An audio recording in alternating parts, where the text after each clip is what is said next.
I've trained calisthenics for 10 years. I've solely focused on strength. But what's on the other side? What can we learn from endurance? This is my journey to running a 70-kilometer ultramarathon in Japan. Okie dokie, boys and girls, it is day 39 of Road to Shimanami, and today is day 1 of the first cluster training I'm having. And a cluster training is something in running where the runners, and especially I believe in Japan they do this, they will have 2 days right after each other that are very hard. And today's one, it's the first one I'm doing, I'm just trying this out. It's still, minimal, it's not that hard, but what I'm doing is I'm doing longer distances at a set pace 2 days in a row. So today I did 15 kilometers at 6-minute pace, and tomorrow I will do the exact same pace with the exact same distance. So it's a bit of a longer distance, and this is gonna prepare me to, well, run even longer in the future, because of course the Shimanami cycling road is more than 70 kilometers, right? I have to start preparing for some longer runs. So probably, the intervals will become a bit less. I will focus on those a bit less. And right now I'm at the target pace that I want to be for my training, which is 6 minutes a kilometer.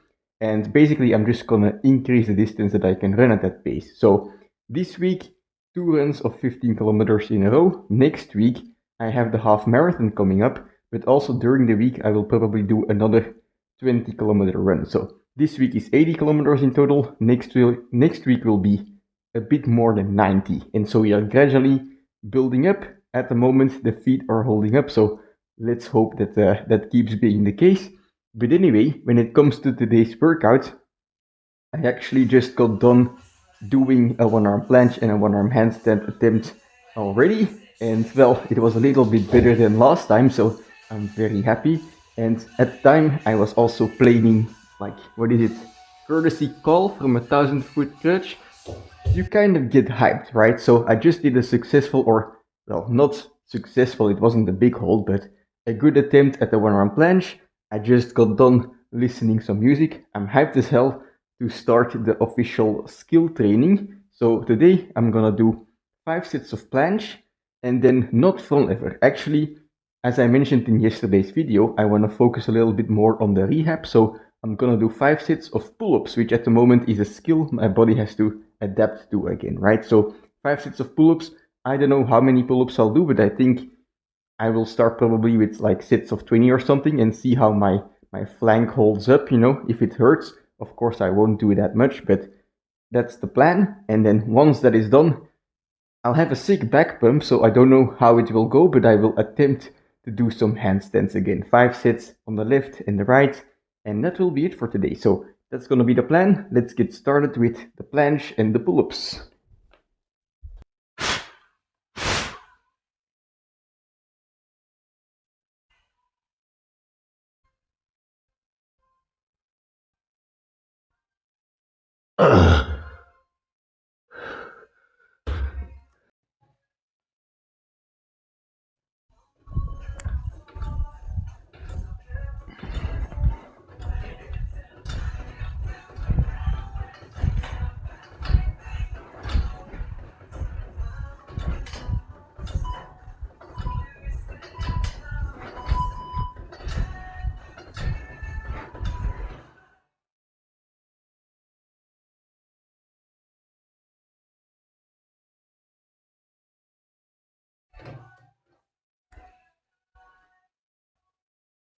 Alright, let's try a deep push-up. The goal is not to go as hard as possible on these planche sets, just to get some 5 good sets. They're not light either, but they're certainly not to the max, and I'm just trying to do a little bit better than last time. And last time I failed a deep push-up with 1 kilo on my feet, so today I'm just gonna try that again. But first, a bit of a secondary warm-up set with just body weight.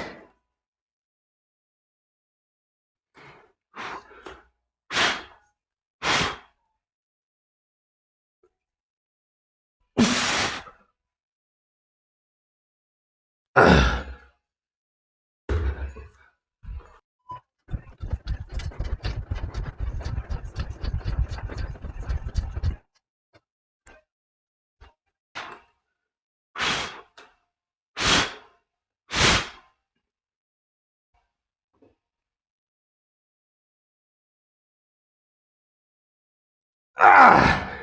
Whew! Holy shit.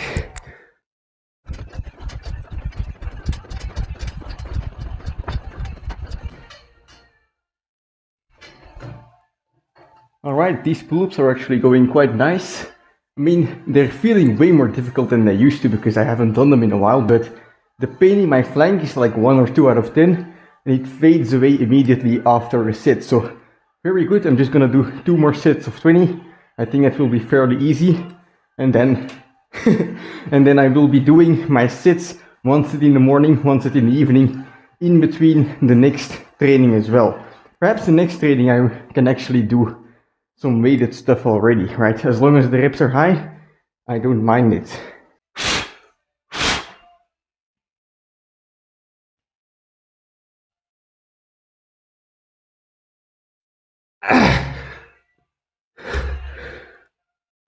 It's difficult to keep the legs up, you know.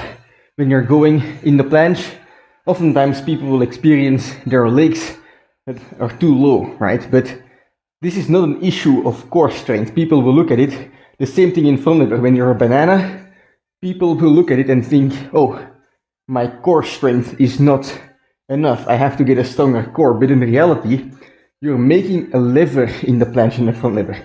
And if you're completely straight, that lever is the longest and therefore the most difficult to hold. So when your legs are down, when your front lever is a banana, it's not because your core is too weak. Most likely, right? Most likely it's not because your core is too weak, but because you're compensating for the lack of strength in your shoulders or your lats in the case of the front lever, because it can't hold a straight lever, right? It can't hold the position when your body is completely straight. So fix the strength in your shoulders before you worry about your core. If you just attempt the planche in the front lever, probably your core will just get strong enough naturally. So yeah, keep that in mind.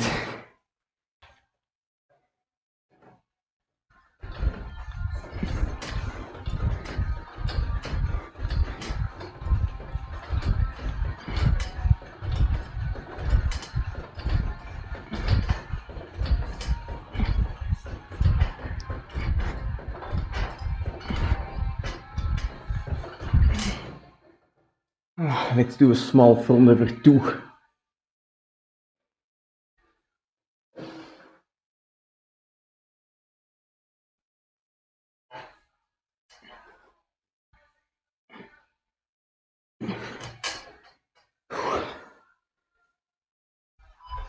Alright, 1 set left on the planche. Let's see if I can even get it up in the press, I mean. Otherwise there are no issues.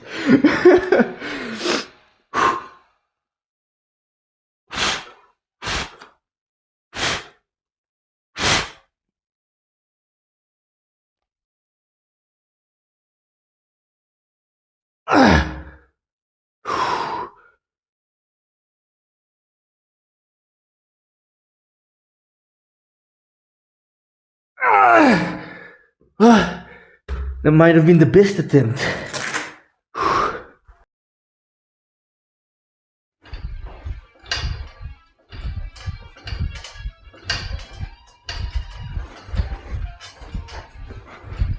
Okie dokie, so just like the running, handstand has kind of this meditating effect, you know. The training is just the right intensity where you can get in this kind of deeper state of mind, I guess, where you can just think freely. And basically, I zoned out completely and I forgot to record anything at all with commentary. But what I did for the handstand training is 5 sets of attempts on the left and the right. And I decided to stay at the 2-finger progression because when it comes to the handstand, you know, before I was attempting some 1-finger assistance progressions as well and getting lucky on some of those sets, you know, getting a longer hold, but it wasn't really stable. So I feel like because I tried to move on too fast, I'm actually getting behind a little bit. You know, the shortcut to the handstand I feel like is, you know, really having the patience to stay at a progression until you're able to do it in a stable fashion. So when I'm, you know, at the moment I'm doing like holds of 5 to 10 seconds at least every time, which is good. I'm getting some volume, but it should be longer. I should get to those 5 sets of 20 seconds. And if I can do that, I will for sure be in a position where, well, I'm able, or I know which position I need to be in the handstand, right? It's not guessing work anymore. There is no luck involved anymore. So that's what I'm aiming for now. I won't move on to more difficult progressions until I can get a solid 5 sets of 20 seconds with the 2-finger assistance. But yeah, that's going to be it for the handstand training. And then let's talk a bit more about the benefits of cluster training, because I'm training for this ultra marathon, right? 70 kilometers, and the cluster training is really just training designed to build resistance when you're tired, right? That's the point, because when you're doing endurance stuff, you need to be able to keep going even when you're tired. You need to be able to handle volume, basically, and the way you do it is you have a lot of volume in your training. You see this in calisthenics as well, where you have the sets and rep guys. They don't do trainings that are a couple reps. They do hundreds or maybe thousands of reps of push-ups, pull-ups, dips, and so on, and then they're able to keep going in their competitions as well. And it's the same for running, where you just need to do a lot of volume, not necessarily at a super high intensity, but at a correct intensity where you're able to go those distances. And if you try to do everything in one day, there's kind of this limit of what you're able to do, right? And oftentimes your quality will go down as well. So let's say I'm training for this 70-kilometer ultra marathon. Let's say I wanted to do a practice of 40 to 50 kilometers in one day. Well, it's going to be very taxing on the body, right? And so the second half of that training is not going to be the best quality. But if I spread it over 2 days now, suddenly it becomes feasible and I'm able to train in a tired state on the second day, but still get some good quality. So that's what I'm trying to get out of those trainings. But yeah, that's going to be it for today's training, day 1 of the cluster training. Tomorrow is going to be day number 2. So I'll see you then. I'm going to have some dinner now.